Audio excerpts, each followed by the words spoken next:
Hey everyone, it's Jebro, and today I am, let's just say I've been on the internet and we had some awesome news in terms of the Twitch stream coming out of PAX Prime today. So it's the 29th of August, and if you don't know, you can now play Guild Wars 2 for free.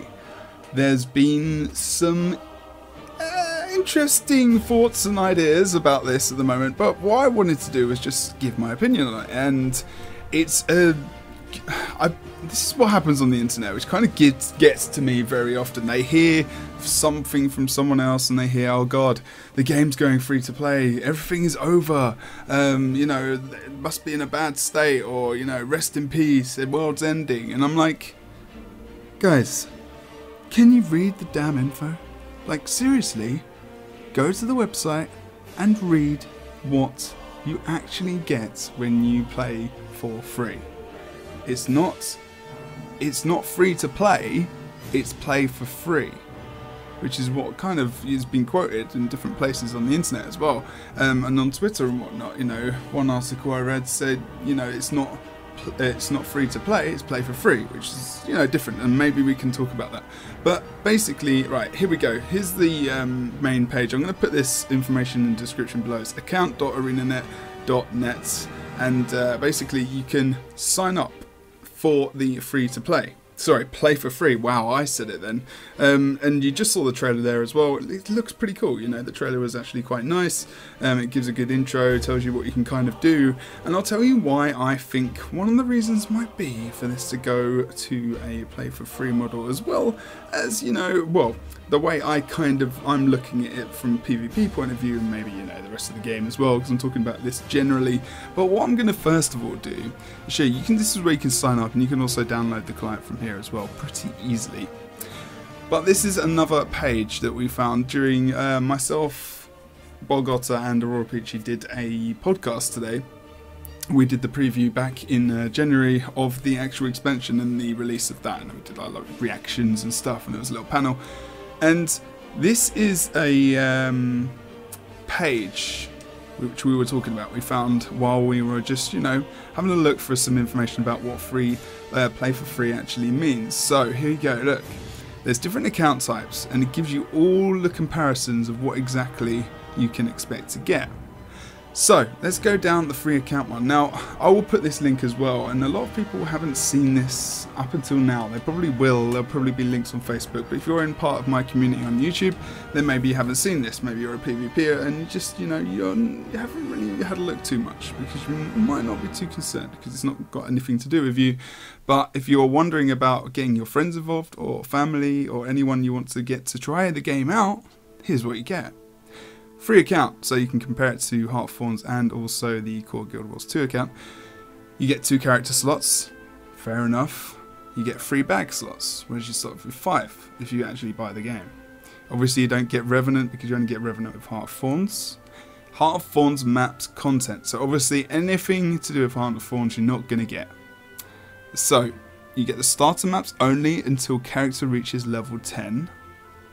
And then you can go outside of that, and you can, in Lion's Arch unlocks for each character at level 35. So you then, you know, these are all like, this is a big hub, and then, you know, this is all created, like, this system is, you know, kind of based around botting and things like that, and they don't want those kind of people to be involved in the game for that reason. So to just, you know, because you could get free accounts, you could spam whispers, you could spam mails to people and just be like, yeah, buy gold from buyguildwars2gold.com or whatever.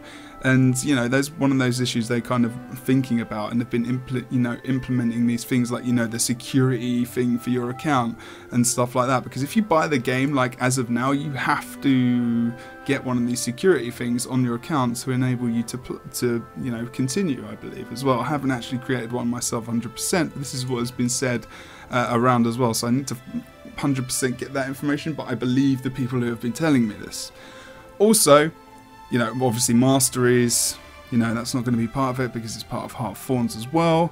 Now, there's a couple of things here which are very interesting, which are going to stop kind of what I just talked about. So, in-game mail, so you can only send to mutual friends. Mutual, so you friended them, they friended you, you know. So, they can't spam people with mails. So if you get like bots in game or people who are just pure trolls, they can't send mails unless you have friended them back, which is great. So you can't send gold or items. Perfect, you know. You can't just, you know, farm something, you know, bot stuff, and then send all your money and items to another account, which accumulates all this stuff, and then presumably sell it for gold, and then sell gold to players, and they pay for gold, whatever. That makes sense to me. Guild bank access, again, another one of those things, so that, you know, I mean, they can't take gold and they can't take items out of the bank and things like that. You know, it stops that kind of access to that next part of the game, which, you know, if you pay for, then more than likely it's a real person who wants to play the game, you know. They're not just going to be out there trying to take advantage of the fact that these accounts are free, which is very easy to do in other games, but this seems again like they've been planning this for a while. Again, whisper chat, except for mutual friends, can only whisper in the same map. One new person every 30 seconds. So again, this is another one of those spamming things which have really brought into effect, as well as, again, the map chat, same thing. The squad chat, which is normally just for World v World and whatnot, but obviously, you know, there's big guild mission events and stuff like that where squad chat is used, but level 30, you know, that's, again, they would have had to level to 30 anyway, but, you know, I know bots can level to 30, but still, squad chat isn't something they're likely to get into for botting. Again, you know, looking for group unlocks each character at level 30. Pretty good. All these things enabled for these reasons. Something gets PvP in World v World, so team chat always available, which you need to do, and I'll talk about this in a minute.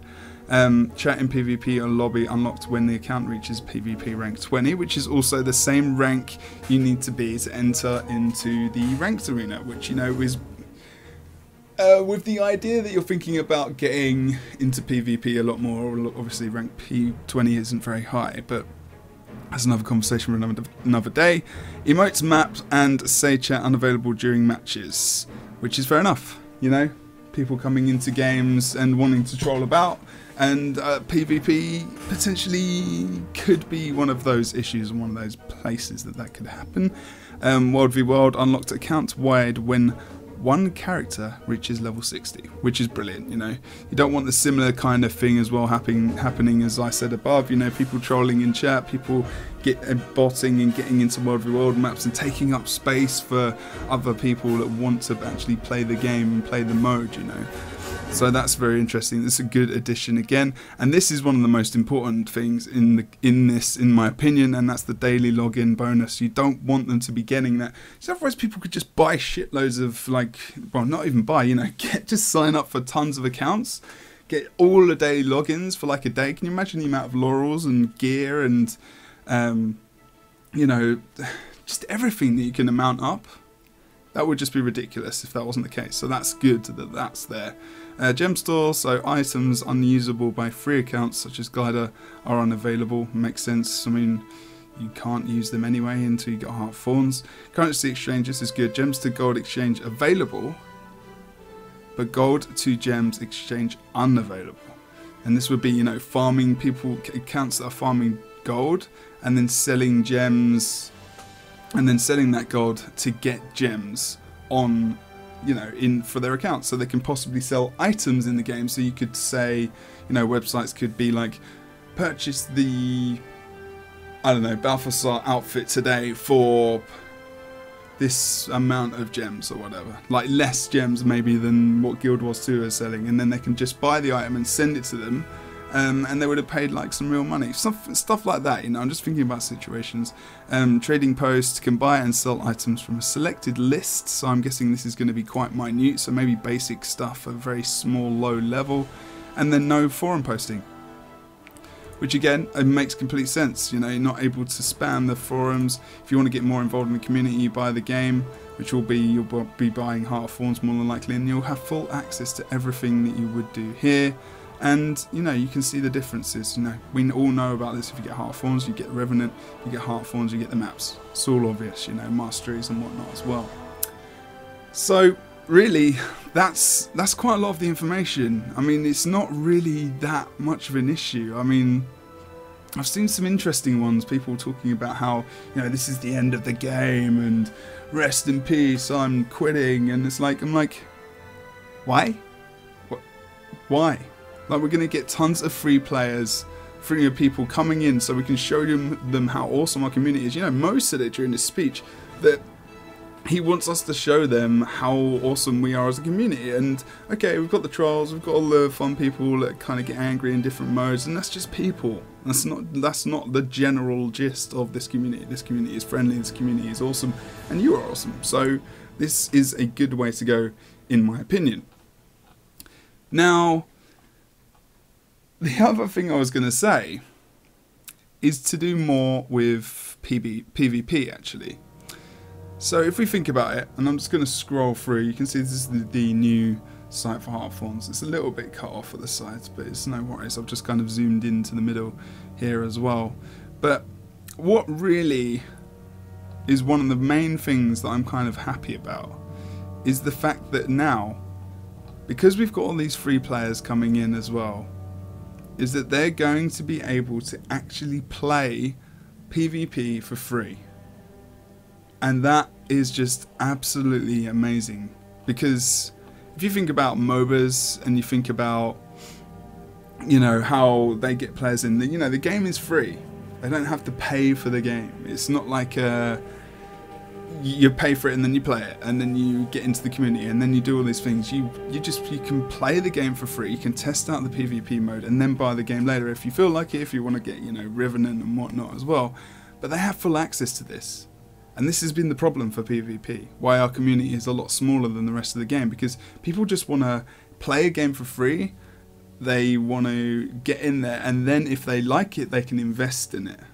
And that's what people do with like free-to-play kind of PvP games, you know, like MOBAs, like League of Legends, like Dota, like other competitive ones as well. I know like CSGO, obviously you pay for it. It's a very low price, you know. You can get that game for some time. I think I got it for like £3.49 on Steam sale once, you know, which is nothing. And then they can get into it in this way. So I think it's really appealing to a competitive audience as well, if anything, probably more so than PvE, if I'm honest. I mean, you know, you can't get access to Heartthorns, you can't get access to a lot of stuff until you get higher level. You've got 2 character slots. If you're a PvPer, you can just delete it and then, you know, then go back in and level up a little bit and then go back into PvP. It's not a big issue, you know. So I think really a lot of this is to do with that fact of, you know, the competitive side of this game. And this is why I'm doing this video as well, to talk about that, and also to give you some idea of what I'm thinking about in terms of that as well. So it's going to be really, really good. I'm excited to have tons of new people coming into our PvP environment. So I mean, I guess I'm going to echo what Mo kind of said. And if you're playing in PvP and you see new people and people are asking questions, then answer those questions. Talk to these people. Try and help them out. Say, you know, we've got a TeamSpeak, you know, DesoSpeak or whatever.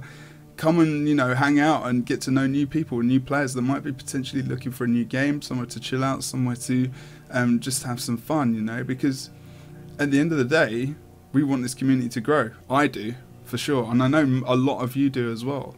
And I'm excited about what is going to be coming, especially with leagues, especially with everything that's coming up as well. So it's really, really, really interesting. At the moment, you know, you can see the big massive blog post has come out about the play for free today. There's all the links you can buy, you know, free to play there. Oh, sorry, play for free there. I've got to stop saying it. The release date on October 23rd. They talk about the business model, what they mean about this as well. And also they talk about, you know, how they're rewarding people for being veteran players. So they'll be giving us this cool new outfit. Now, this is pretty cool, and in fact people have already been getting it. I haven't got mine yet, but I will do, and I'm not too worried about that. But on your screen right now you will be seeing just a couple of little models of this like human Asura Char with this armor on. Indeed, it's just the male size because I've not got any female characters, I'm sorry. But you can see the also from the original screenshot I just had up was the female human. But this is just a bit of general information today, and a play for free, and what we get as veteran players as well. This is just completely free. They're giving it to us. It looks pretty cool. And honestly, I've put the code in game because it's out there, and I actually really like it. You can dye this pretty well. You can change those blue colours as well on the armour themselves. So basically, I want to say, free to play for free is not free to play, and I see it as a very positive thing for the game. It doesn't mean that you should feel like the game is going downhill. It's only getting better. It's only going to bring more people into the game. The reason they've done it is you still have to pay for the game with Heart of Thorns if you want to get further than 2 character slots. It's no big issue. People still have to do that. There's still money coming in. There's still loads of stuff happening. So guys, if you know people that maybe have got some missing information or not really got a clue about what's going on, in all honesty, chuck them a link and yeah, let them watch for themselves. But otherwise, thank you for watching the video. Don't forget to comment, like, subscribe, follow me on Twitter at JebDan. Let me know what you think as well. I would appreciate your own opinion about this. But otherwise, I've been Jebro, and I'll see you soon.